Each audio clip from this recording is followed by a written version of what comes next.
Ladies and gentlemen, boys and girls, it's time to dial in. Welcome back to another episode. I'm your host with the most, the football Google, the big guy himself, Colin O'Callahan, and it's so great to have you all mid-December. As you can see, I'm back home in my office, if you will, back in Sarasota, Florida. Actually, later tonight I'm going to the Bucks game, so can't wait for that. But I don't want to waste any more time getting into my boring life. Today, we are getting into Week 15.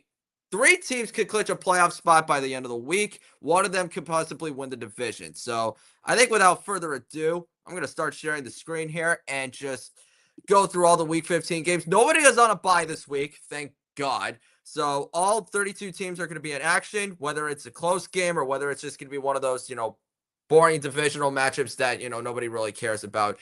That's besides the point. We're gonna get to tonight's matchup right here in just 4 hours between the Atlanta Falcons and the Tampa Bay Buccaneers.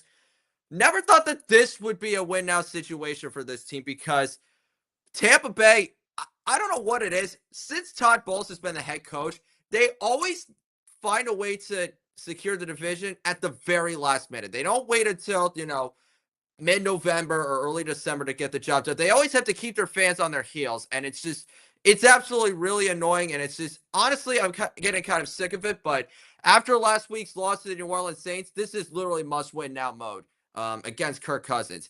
The last time the Bucs played against this quarterback, they allowed him to throw 8 touchdown passes and just 1 interception in 2 combined matchups. The last time these two teams were on this similar stage, Kirk Cousins had 505 yards and he threw the game-winning touchdown pass in overtime for Atlanta to hang on 36-30. Last week, the Bucs, they lost by 4 to the Saints, but let's be honest, they did not deserve to win because Tampa's offense went 3 for 13 on third down, 2 for 7 on fourth down. Baker Mayfield only went 5 of 13 in the second half. And, the defense, they got put on the field in bad field position, a lot of drives, but they let Tyler Shook get free on a couple of big scoring runs. One where he broke 3 sacks to give the Saints the lead late in the fourth quarter. And Tampa's offense had plenty of chances to win it, but, they just couldn't capitalize and they completely stalled out at the worst possible time. So running games were effective, when they needed to be, to some extent. Just the end of the day, the Saints just made, the least amount of mistakes and more importantly, they didn't screw up at the worst possible time. So, yeah, Tampa Bay, they had a lead at halftime. They had a lead in the third quarter. They were tied at 17 in the fourth, but just couldn't finish at home. The Falcons, they are just absolutely pathetic. I mean, they absolutely quit against the Seattle Seahawks. And it was shocking because they were tied at halftime at 6. Like, yes, there was an overturned touchdown call to Darnell Mooney because he stepped out of bounds and then didn't reestablish himself in the field of play. So the Falcons had to kick a field goal to, take a 6-3 lead. But the defense, they kept Seattle out of the end zone. Sam Darnold threw a pick. The running game didn't really get anywhere. And you just thought, okay, if the Falcons offense could get into somewhat of a better groove here, then, Atlanta, I think, they could, hang on by maybe 7 points or, if they couldn't win, just at least keep the game close. And then right away in the first seconds of the half, Rashid Shaheed took a kickoff 100 yards all the way to the house. And Atlanta got the ball on their first drive of the period.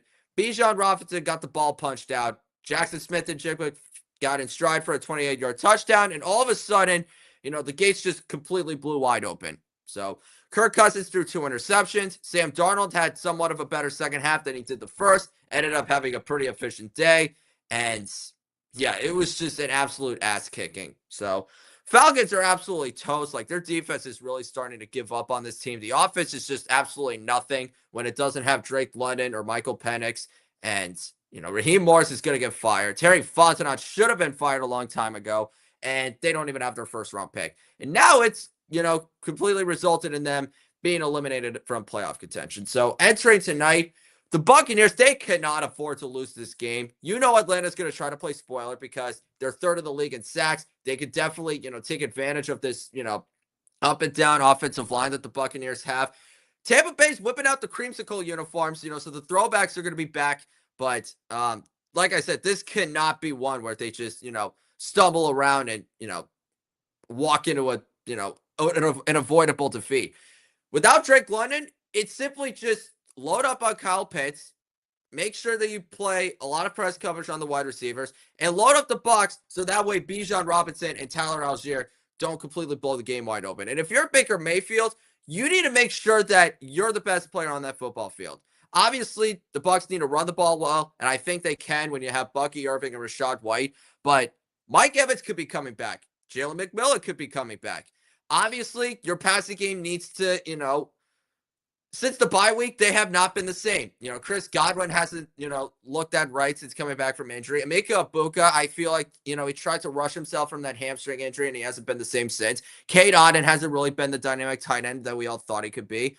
And even if Mike Evans and Jalen McMillan do return, you need Baker Mayfield to just, put a lot of the weight on his shoulders. And with an injured left shoulder, I just don't know if that's even possible. So I'm going to pick the Buccaneers to win a pretty close game, which I'm expecting it to be a close game.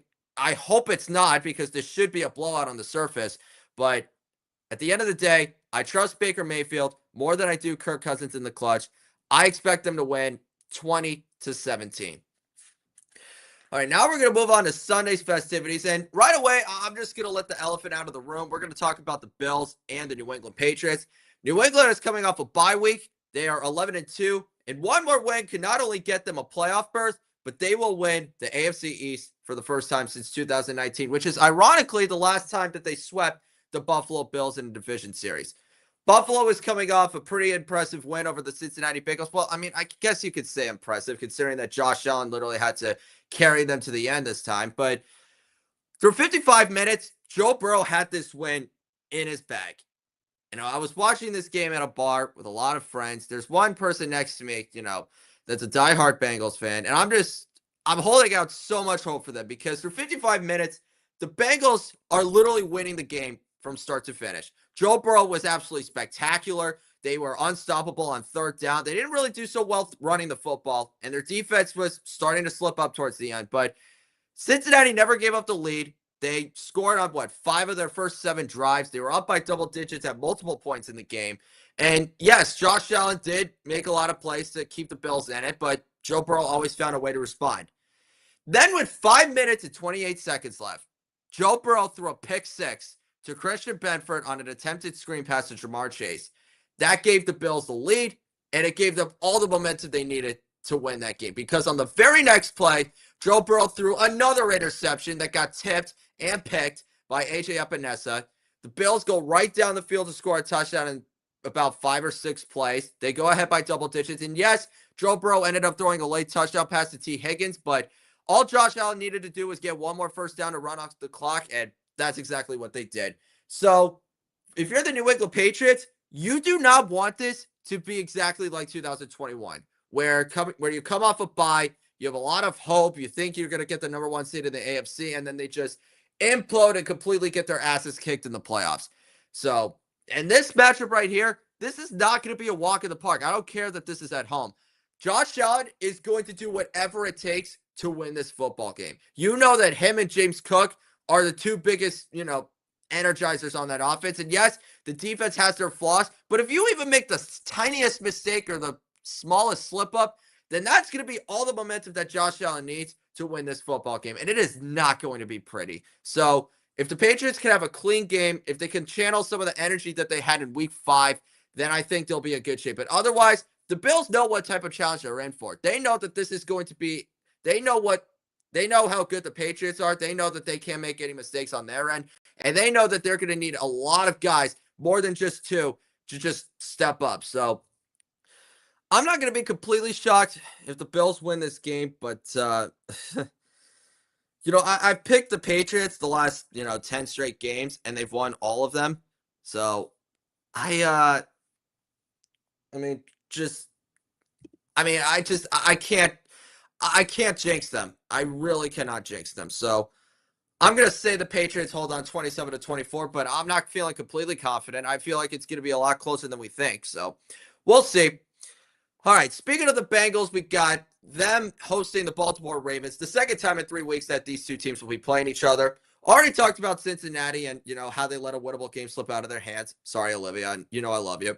But the Baltimore Ravens, on the other hand, yeah, they are in complete panic mode right now because I mean, you look at the record and the rest of the schedule that they have, you cannot afford to lose another game, especially to a division rival twice in a season.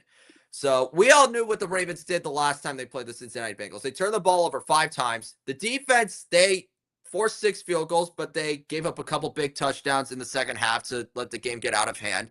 And the following week against the Pittsburgh Steelers, the Ravens just could not stop getting in their own way. I know they want to blame the officials because of that overturned touchdown to Isaiah Likely that was ruled incomplete. I get it. It was somewhat of a bogus call, but let's be real.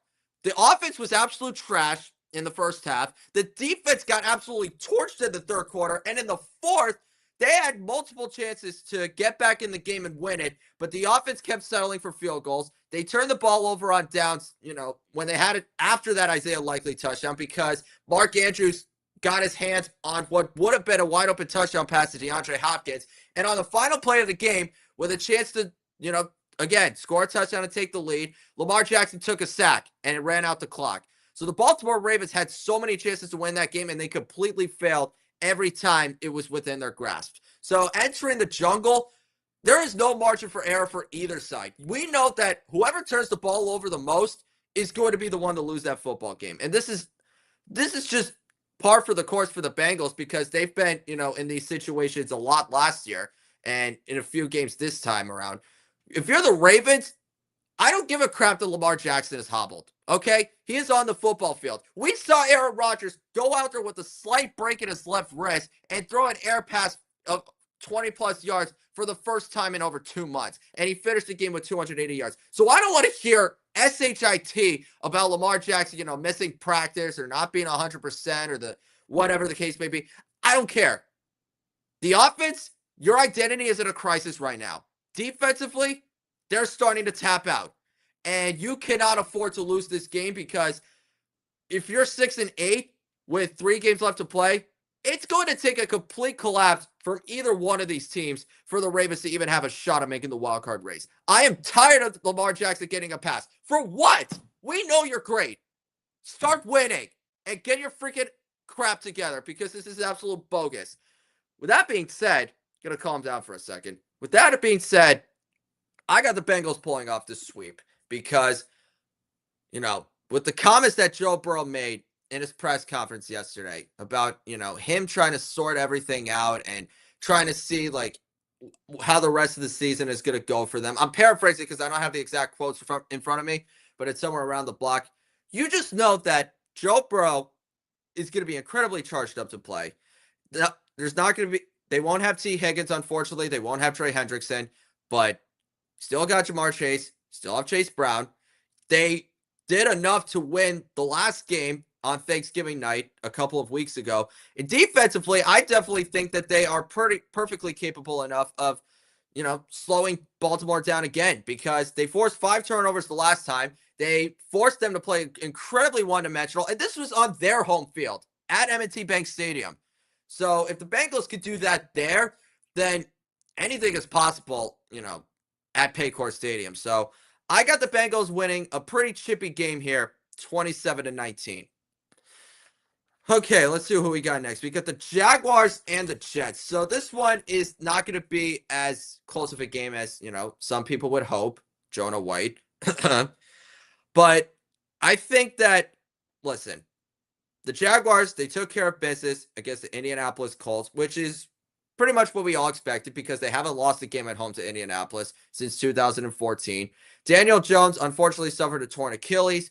Riley Leonard took over and, couldn't really get that team over the hump. Trevor Lawrence had an efficient game at over 240 yards, a couple touchdown passes. They ran the ball a lot better. They, stayed out of their own way in terms of penalties. They were a lot better on third down. Defensively, they just took the game over from start to finish. So it was a great complimentary win for them in all 3 phases. The Jets, yeah, they're absolutely cooked because Tyrod Taylor got hurt. He got knocked out of the game due to a groin injury, if I'm not mistaken, and it forced Brady Cook to get into to step onto the football field. And you could just tell he was nowhere near ready to, be an NFL quarterback because let me pull up the stats right here because they're just absolutely egregious. He went 14 of 30 for 163 yards with 2 interceptions and 6 sacks taken. 1 for 12 on third down, 0 for 3 in the red zone, 12 first downs, 3 turnovers.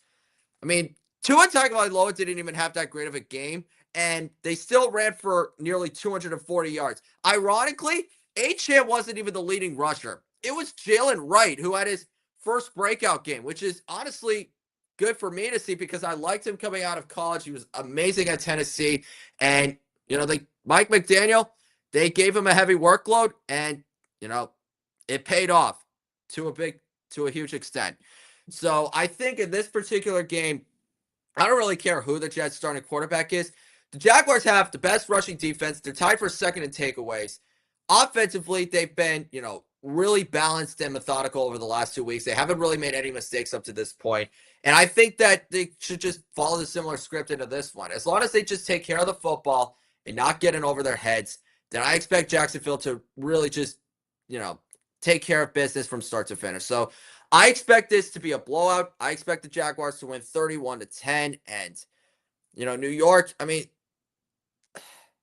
if Tyrod Taylor is the starter, then you just have to make sure that he just, doesn't hang around for too long if you're the Jacksonville defense. Another key point, because I've been called out about this, a few times. I was mistaken about the Jets. I thought Breece Hall and Garrett Wilson were the only two bright spots on this team. Apparently not. It turns out they apparently have the best special teams unit in all of football because, honestly, they have probably made more plays than the offense has. They've had a lot of return touchdowns. Nick Folk is still playing at elite level. Their punter has, been absolutely sensational. So I got to give it to them. Their special teams, one of the only bright spots on this football team. So whoever the special teams coordinator is, you might want to give them an extension while you're at it. So didn't mean to digress there for a sec, but let me move on to the Chiefs and Chargers game for a second because let me get started with Kansas City. And you might want to get your popcorn ready because I'm about to unleash on this. Because you see, I was watching their Sunday night football game against the Texans, and I was texting one of my best friends, Catherine Silva. And the reason why I was doing that is because, we both are Boston fans in our hearts, but she's a very, very, very big Patrick Mahomes fan. And anytime I've talked to her about the Chiefs, I have not heard one freaking statement made about him or one negative comment about him whatsoever. Well, I don't mean to be too harsh with this, but I do. Catherine, your boy's in trouble because let's count the ways. The Chiefs right now are 6-7. They just got absolutely demolished. Well, actually, I'm going to say demolished. They got absolutely neutralized on their home field by the best defense in football. Patrick Mahomes went 14 of 33 with 3 interceptions. Obviously, one of them was not his fault because, Travis Kelce should have caught it. But under pressure this year, he has been absolutely horrific. And against the Houston Texans, if I'm not mistaken, he was 2 of 12 for 40 yards, no touchdowns, and a pick. And this has been a reoccurring theme here for number 15. At Buffalo, he was 3 of 16. At Denver, 6 of 19. And obviously, it leads into my next point here because that offensive line, it is just as flawed as they were the year before. It is now down to its third string left tackle, an undrafted rookie free agent because Wanya Morris got carted off the field due to a season-ending knee injury. The expected starter, Josh Simmons, is on IR. It's down to his backup right tackle because Juwan Taylor is hurt. And, Jalen Moore, he had his butt handed over to him by Will Anderson. And it's down to its backup right guard because Trey Smith is hurt. So the offensive line is just as battered.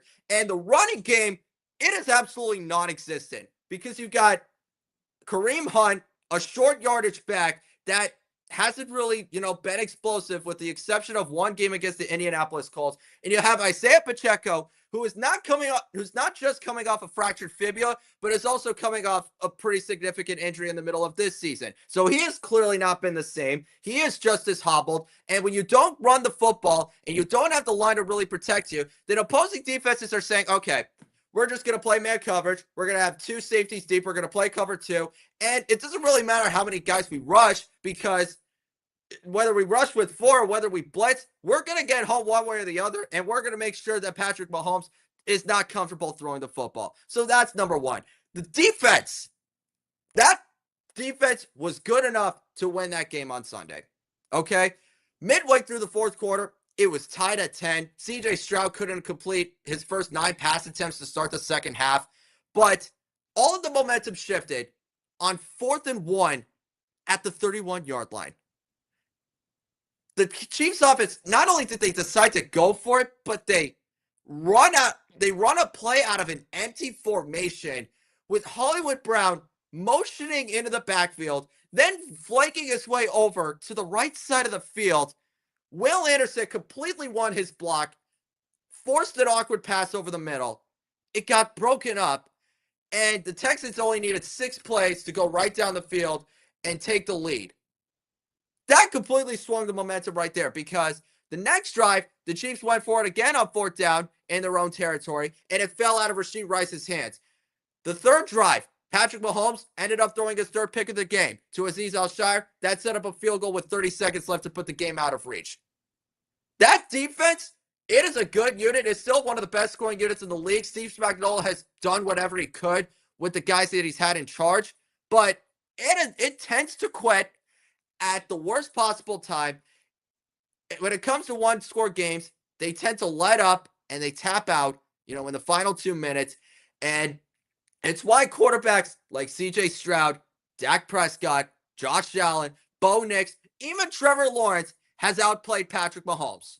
Because whenever the ball is in their hands, they find ways to win the game. And with Patrick Mahomes, he does it to somewhat of an extent, but he can only do so much, because he is probably the only thing that is keeping the Chiefs alive in the playoff hunt right now. But you really want to know my biggest picture takeaway when it comes to the Kansas City Chiefs? And not to use a Taylor Swift punt here, but this is flat out karma. Why? Not just for the fact that it's not even necessarily for the fact that they've, been to the Super Bowl the last 3 years. The reason why it's karma is because general manager Brett Veach thought it would simply be a good idea to just keep the gang around. They didn't really make any significant additions in the offseason besides drafting Josh Simmons in the first round and signing Christian Fulton to a 2-year deal, and also adding Jalen Moore to be a backup at right tackle. Okay? They didn't really do too much with the running game. They still kept Pacheco. They brought back Kareem Hunt. That man didn't even have 100 yards for 4 years until he got back to Kansas City, and it's unfortunately coming back to bite them in the butt. The receiving depth is, very limited, because Rashee Rice missed the first 6 games due to a suspension. Xavier Worthy has, been hobbled to an extent. Their next best receivers are Juju Smith-Schuster and Hollywood Brown. Tyquan Thornton, they pretty much put him in for 1 deep shot, and he barely catches the ball, or it's very rare when he does come up with a huge possession. Travis Kelce's entering the twilight of his career. The offensive line is just as flawed. The defense didn't even change anything on all 3 levels. They brought back George Karlaftis. They re-signed Trey Smith to be the right guard. They, trying to think, who else did they bring back? They brought back Trey Smith. They brought back Nick Bolton. That was another player that I forgot. They still have Chris Jones. They didn't change the secondary. They don't really have a lot of depth on the back end. A lot of veteran depth, I should say. And this is the result that they get. The Chiefs might be a good team, but they're no longer as feared, and they're no longer as great as they were in the past. And unfortunately, it is going to waste an MVP caliber season for Patrick Mahomes right here. So the reason why that I decided to go on this tirade is because you did next to nothing in the offseason. You still try to convince yourselves that everything was going to be fine, even through the midseason slumps, even after the losses to Jacksonville, to Buffalo, to Denver. It's not just a singular problem with this football team. It's an everything issue. Their quarterback can't throw the ball well under pressure. They don't run the football. The passing game is very inconsistent. They don't protect well, and they're incredibly penalized. The defense, they tend to let up, in the fourth quarter and at the worst possible moments. So entering this game against the Chargers, normally this would be winnable because you're at home. The Chargers are considered to be the little brother of that division, but LA we just saw them in week 1 outplayed the Kansas City Chiefs in Brazil with a 27-21 victory, and they just beat the Philadelphia Eagles on Monday Night Football in overtime. Justin Herbert got absolutely beat up. He got sacked 7 times. He only went 12 of 26. He barely threw for over 120 yards. They did run the football well. That was, a big benefit. But at the same time, they scored 1 touchdown on the opening drive, and they settled for field goals the rest of the way. If you had told me that, I'd be telling you that, okay, Philadelphia should win this football game. But defensively, they completely saved the day. They forced 4 interceptions. Two of them, they forced another fumble on one of the picks. So they were the first team to force 2 turnovers on one play for the first time in who knows how long. And even though Saquon Barkley had a big touchdown run to start the fourth quarter and A.J. Brown had over 100 yards, they bent a lot, but they didn't break. And it was the biggest reason, why the Chargers were able to hang on. Now the Chargers are 9-4 with a wild card spot perfectly, secured in their place. Not officially, but, it's going to take a complete collapse for them to completely lose it. And a lot of them are giving the Chargers the edge over the Kansas City Chiefs right now. And to be honest, I can't exactly blame them because the Chiefs are just so flawed in all 3 phases right now. And the Chargers are starting to, work themselves back into playoff contention after a midseason slump between October and November. So, I want to pick the Chargers here for a lot of reasons. But you know what? I'm going to pick the Chiefs to win this one. I'm going to say they went off a walk-off field goal, 23-20. It is win or go home right now if you're the Kansas City Chiefs. Do you realize that they need that if the Chiefs are going to get eliminated from the playoffs, if they lose to the Chargers, it's going to take a Bills win, a Texans win, and a Jaguars win, if I'm not mistaken. Yeah, I think Jacksonville, for the Chiefs to be officially eliminated from playoff contention. Their streak at division titles, that ended on Sunday night, officially. Like, their streak of winning the AFC West, that came to an end. They cannot afford to lose any more games the rest of the way, or else their season is over. And it's going to be considered the biggest failure in the last 25 years of the NFL. So, as much as I, what's the right way to say this? And I don't want to be too harsh, and I don't want to be too disrespectful here. But can we stop with the freaking GOAT conversation? Can we stop trying to place Patrick Mahomes on the same level as Tom Brady?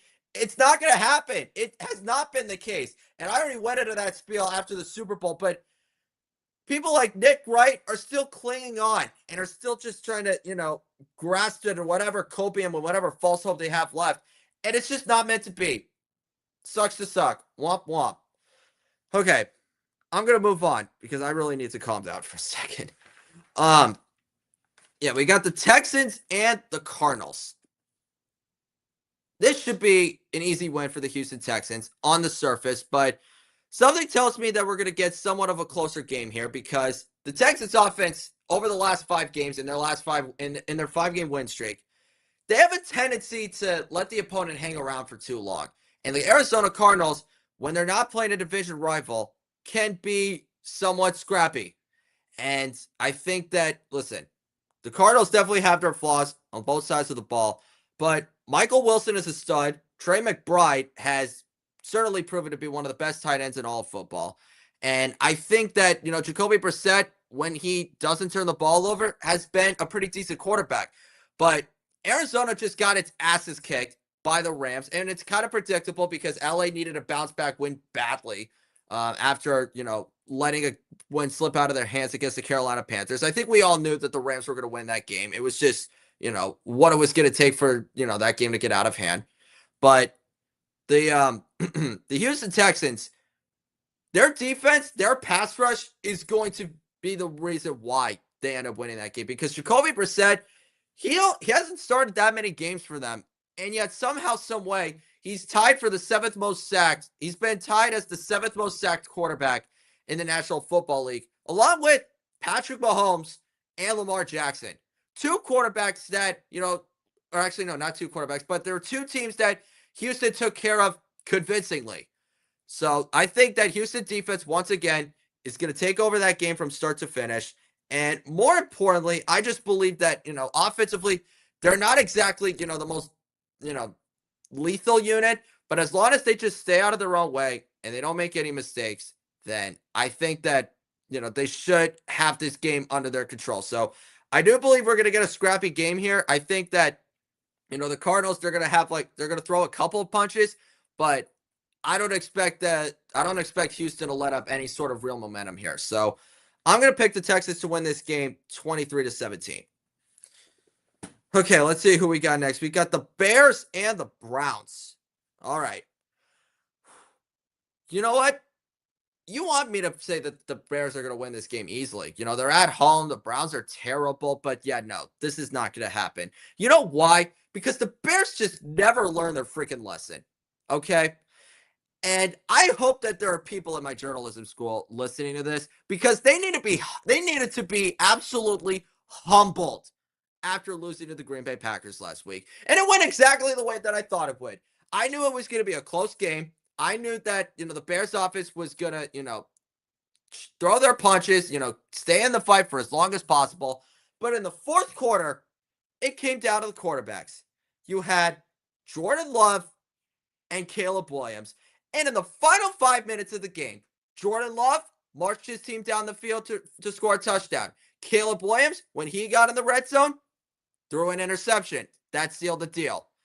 And it was a sloppy first quarter. Chicago's defense was able to, keep Green Bay off the board. They forced an interception, but right on schedule, the offense let the opposition hang around for too long. The Packers ended up taking a 14-3 lead at halftime. And yes, Chicago's offense looked like they were in better sync the rest of the way, but they just couldn't hold off Jordan Love or Josh Jacobs, and it ended up, biting them in the butt. The Browns, they do not deserve a pass either because they lost to the 1-win Tennessee Titans, now the 2-win Tennessee Titans. They gave up 167 yards to Tony Pollard when the Titans had the worst rushing attack entering this game. And the Browns offense just made way too many mistakes in that second half up until the middle of the fourth quarter for them to even have a chance. And I know they want to put all the blame on Kevin Stefanski for that god-awful 2-point conversion play.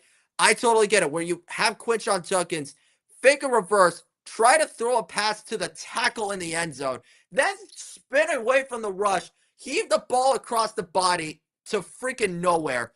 Yeah, that probably should have gotten Kevin Stefanski fired. It's somewhat justified, but let's just face the reality here. Shedeur Sanders threw a horrible interception early in the second half. That allowed the Titans to take a 21-17 lead. Then they went 3 and out. Then they blocked a punt. Or actually, no. Before that, Dylan Sampson lost a fumble that allowed the Titans to go right down the field and score another touchdown. That put Tennessee ahead 28-17. Then the block punt happened to give the Titans an extra 3 points. So now the Titans were up 31-17 with 6 minutes left in the fourth quarter. But because they're the Titans, they let the Browns right back into the game. Shedeur Sanders, to his credit, he fought back. He made a lot of big plays that, should have forced the game into overtime, but they went for two twice. The first time, Shedeur Sanders bobbled the snap, and it kept it an 8-point game, which in that case, I don't even know why the hell you're going for 2 in that situation. The next time, that freaking play happens, and it's just instant humiliation and mockery from that point on. So I think we're going to get another close game here. You know that the Browns defense is going to do whatever it takes to, sort of bounce back from the self-inflicted defeat they had the last week. But here's what's really going to help me for this one. Caleb Williams, you have to be the best player on that football field. And I say that week after week after week, but it's not going to change because the running game has been, the bread and butter of that offense. The defense has been forcing takeaways week after week after week. Yet we get very streaky play from the quarterback, and it's a big reason why they're still the little brother of that division. So if Caleb Williams can actually play the way he did against Pittsburgh and actually score touchdowns off of, fourth down stops and takeaways instead of selling for field goals or 3 and outs, then it's possible. I think if you're the Browns, obviously your offense needs to, have a near flawless game. And unfortunately, against this Chicago defense, I just don't really see it happening. So I'm going to pick the Bears to win this one 24-20. All right. Now we have the Commanders and the Giants. This is not going to be a fun game to watch here, to be quite honest with you. The Giants are coming off a bye. The Commanders just officially got eliminated from the playoff contention after a 31-0 loss to Minnesota. Jaden Daniels re-aggravated his left shoulder injury, and JJ McCarthy ended up having one of the best games of his life with 3 touchdowns on 163 passing yards. They were 6 of 11 on third down, if I'm not mistaken. Let me actually pull up my notes here real quick. 6 for 11 on third down. They were 2 for 2 on fourth, 4 for 4 in the red zone, and they were really effective running the football. And the defense just, the Vikings defense, they just completely shut down Washington from start to finish. A lot of fourth down stops, a lot of turnovers, and it was just an absolute beatdown, unfortunately. So I honestly think that this is going to be a high-scoring game here. I believe that, both defenses are really flawed. They're incredibly patchwork units. And it can really go either way because we all know what Jackson Dart is capable of. Yet the Washington Commanders, they just have a little more depth offensively. And, even with Zach Ertz, unfortunately, being out for the season with a torn ACL, you still have, a pretty potent running attack. You've got Terry McLaurin and Deebo Samuel. I think if Marcus Mariota just holds on to the football, they should win this game. The problem is you just don't know what you're going to get from your defense. And more importantly, you never really know what you're going to get from that Giants offense. So I would say that the Commanders should win for now. I'm going to say they win 34-31, but this one's a toss-up. Oh, I forgot to even click this one.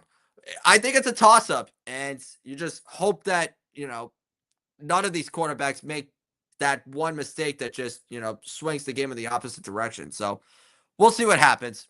Another potential trap game that I think that everybody should be on high alert for is this one between the Eagles and the Raiders.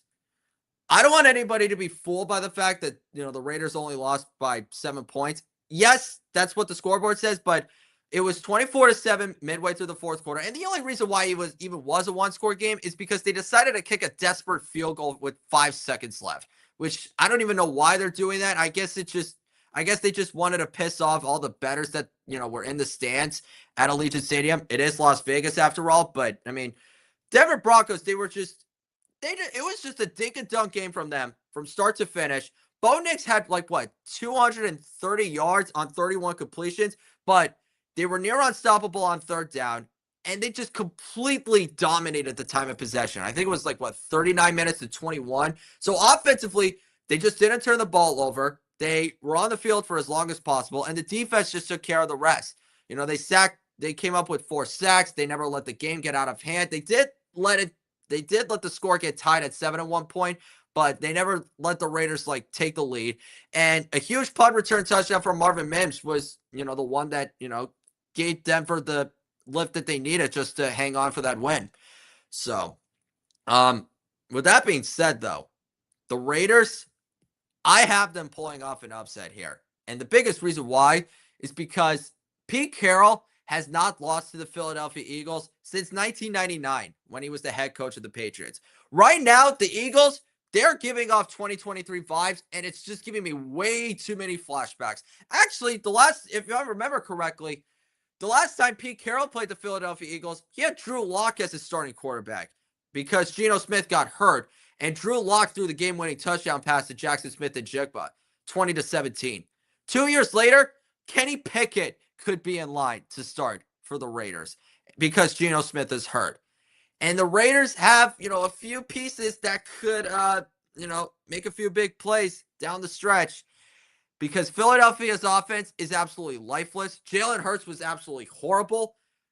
When they had a chance to win the game in the fourth quarter, they stalled out at the worst possible time.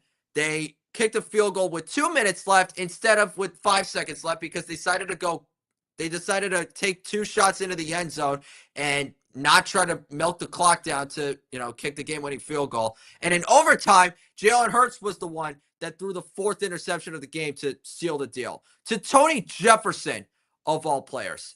So, right now, this team is in complete crisis mode. Their defense is on the field for way too long.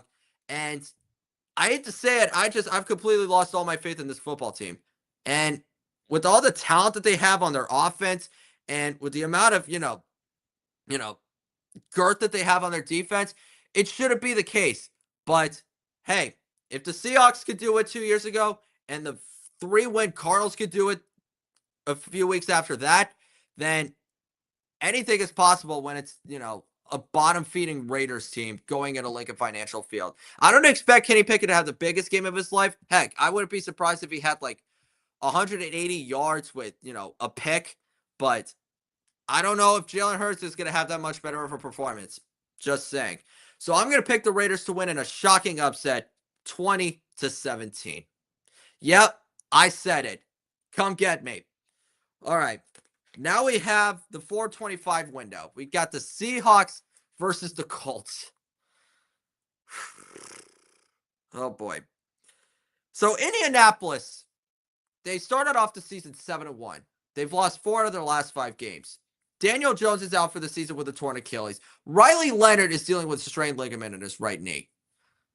And just 2 days ago, we found out that they were able to sign Phillip Rivers onto their practice squad, and he could be potentially in line to start on Sunday afternoon.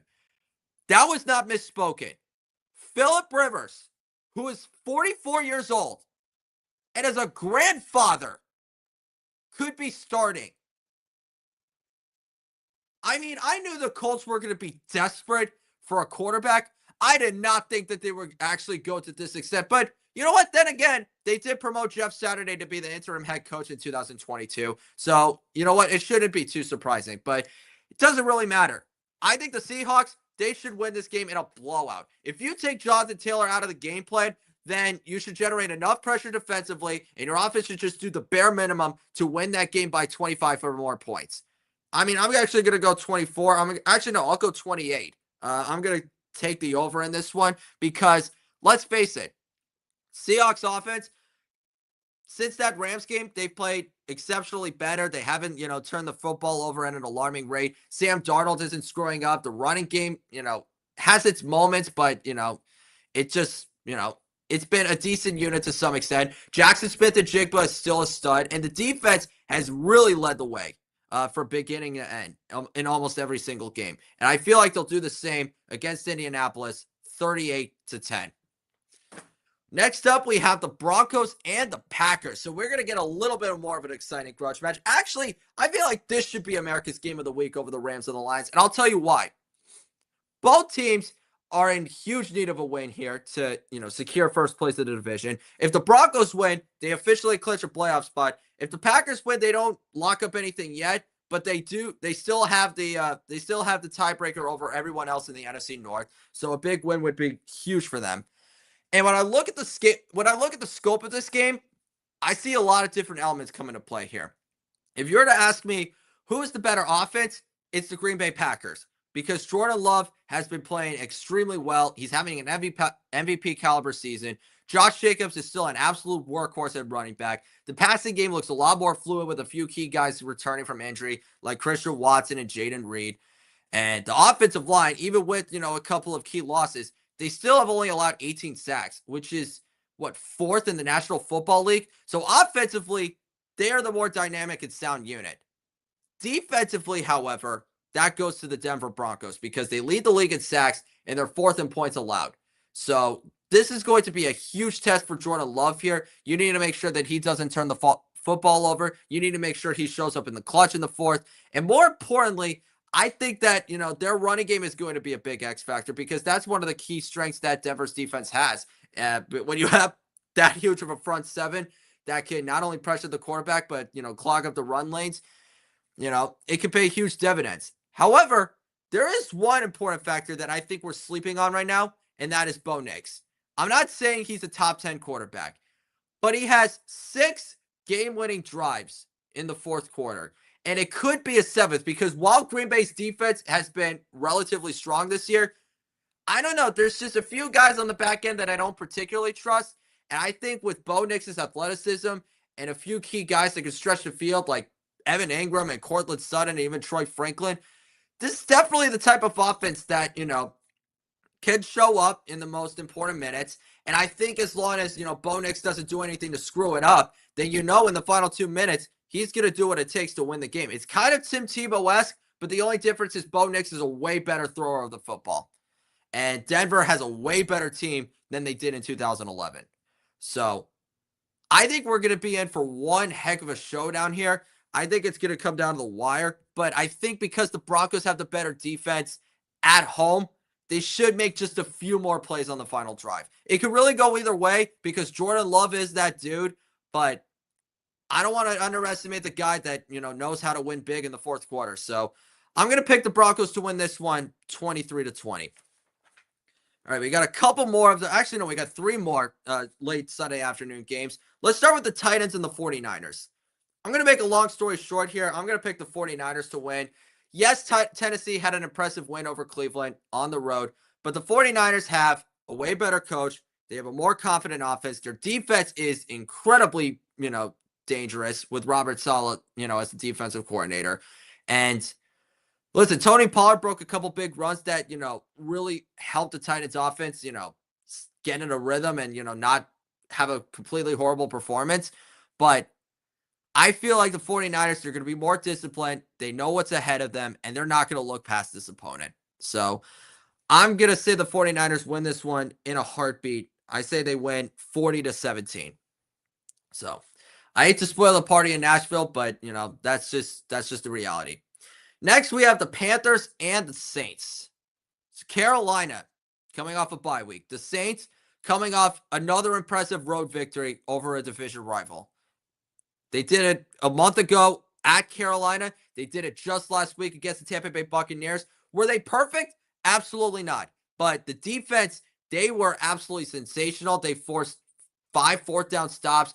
The Bucs were only 3 for 13 on third down. It took a interception on the opening drive of the second half for the Saints to, build some momentum, throughout those final 30 minutes. And Tyler Shough, he was not the best throwing the football, but he made 2 huge touchdown runs with his legs that gave New Orleans the edge in that win. So I'm not saying Tyler Shough is great, but I see the upside here. And defensively, they're only allowing the 6th fewest passing yards in the National Football League. So they have been a relatively good surprise to some degree.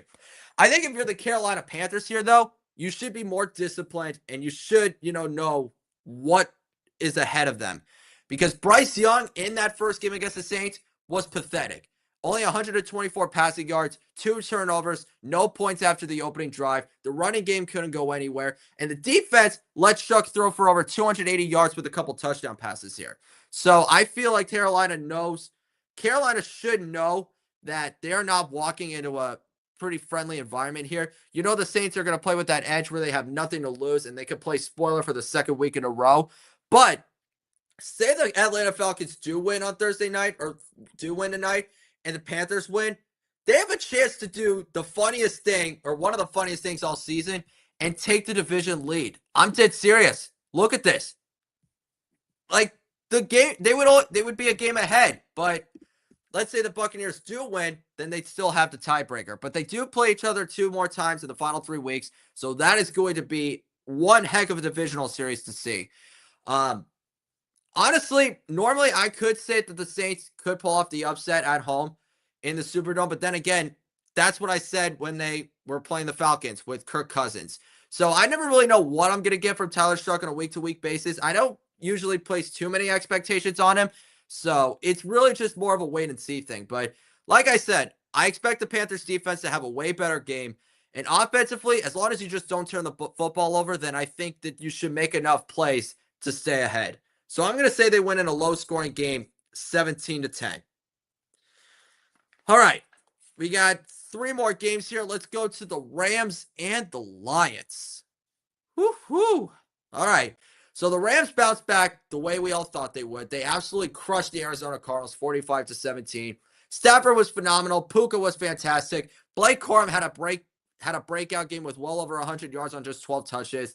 And the defense just, they gave up a big opening drive touchdown, but since then they just, they tightened up, they got refocused, and they really strangled the Cardinals offense the rest of the afternoon.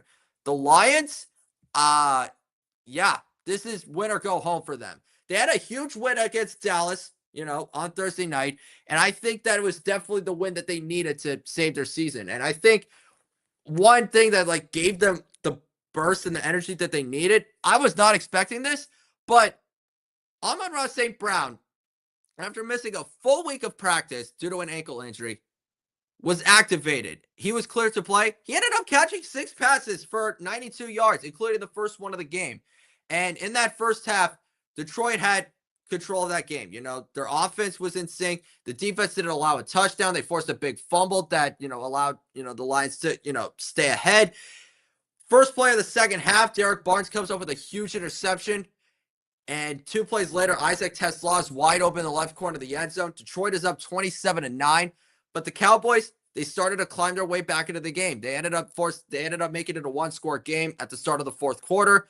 But throughout those final 15 minutes, we saw why Dan Campbell was the best coach that this Lions team has had in its history. We understood why the Lions were still one of the biggest teams to fear coming into the playoffs, over the last few seasons, because Jared Goff, whenever the ball was in his hands, he was efficient. He was poised. Jahmyr Gibbs made some incredible plays. You had Jameson Williams get free on one end. You had, Amon-Ra St. Brown. I mean, even freaking Tom Kennedy and Isaac TeSlaa, they made a few big splash plays to, keep the Lions ahead. And no matter how many times the Dallas Cowboys try to fight back, they just couldn't keep up. And on their final drive of the game, an interception to DJ Reed just put the icing on the cake. And I get it. CeeDee Lamb got concussed in the middle of the third quarter. But if you told me that, the Cowboys were going to still score 30 points and, have multiple chances to beat the Lions on the road, then I would have given them a realistic shot of doing it. But the Lions, they just proved to be the better football team out there. Their offense didn't make any mistakes. And that's just what it came down to. But having said all of this is must win for both teams here. If the Rams win, they get a playoff spot. But the Lions, given how stacked the NFC is, if they lose, it's going to take one of these teams to collapse for them to back into the wild card picture.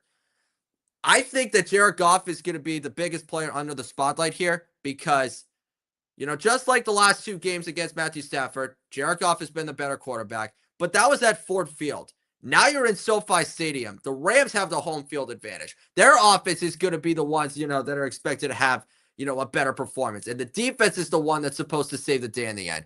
With the Lions, Jared Goff, he is perfectly capable of having an outstanding game against this defense because they're not so great against the pass, but they're also 11th in rushing yards allowed. I think that LA is going to do what it takes to slow Jahmyr Gibbs down and force Jared Goff to win the game by himself. And if you do that, then we got to be able to see, what Jared Goff is truly made of. I mean, we know that this guy plays with a huge chip on his shoulder, that he has a huge heart, and that he has a lot of mental toughness. But, in the biggest game of their lives, at LA, the best team in the NFC, it's with all the marbles thrown to the middle of the table. It's time to see what Jared Goff can truly do. And if he's, capable of putting the team on his back towards a victory.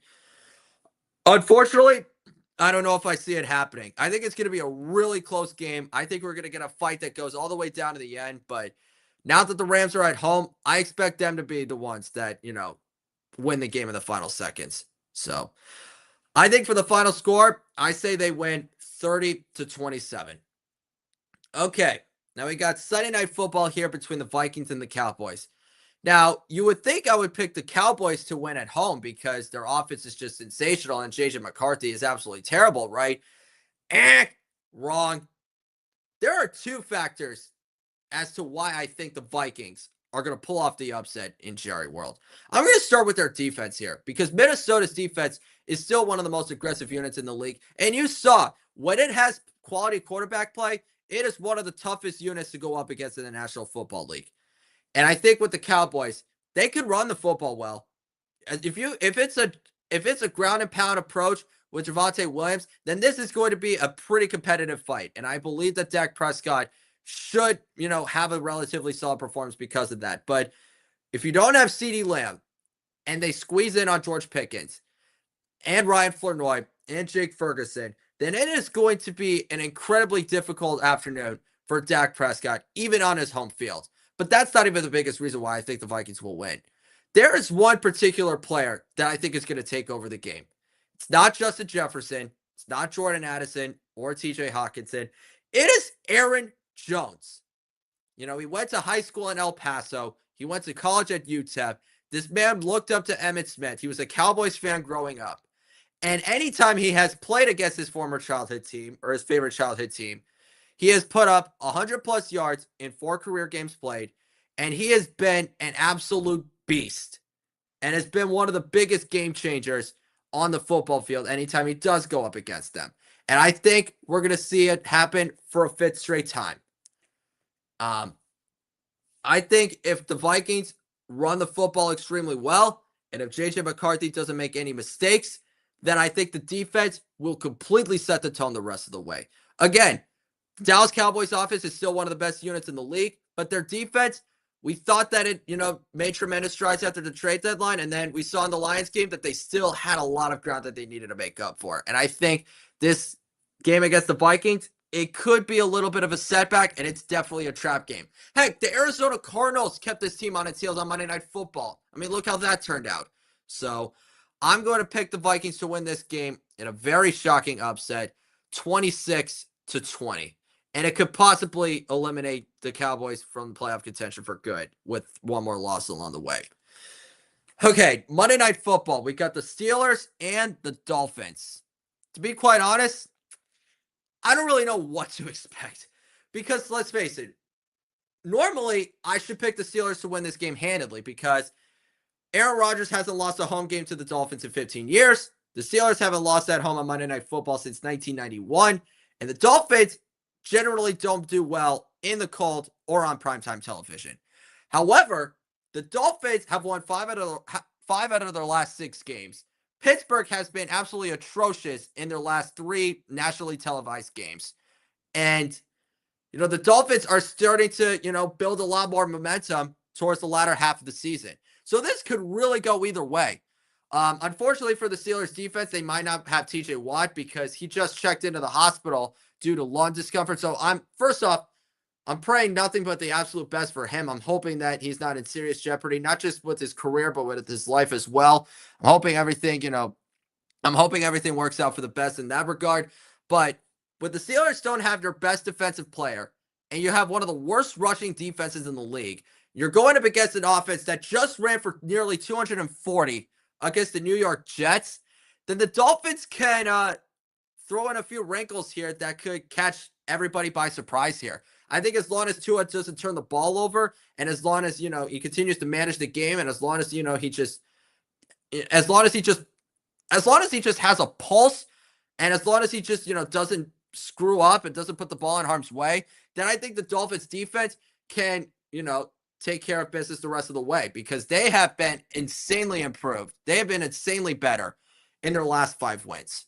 So I'm going to pick the Steelers to win this game for now, but it's going to be a really low scoring game. I'm going to say they hang on 17-14. And with that, the games are officially locked. Thank you all so much. Thank you all so much for watching. Make sure you like and subscribe for additional content. And I'll see you back with another episode of Dialed In, baby. Love you guys. Take care.